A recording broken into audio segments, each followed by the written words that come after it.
88%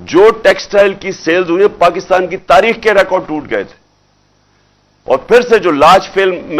scale manufacturing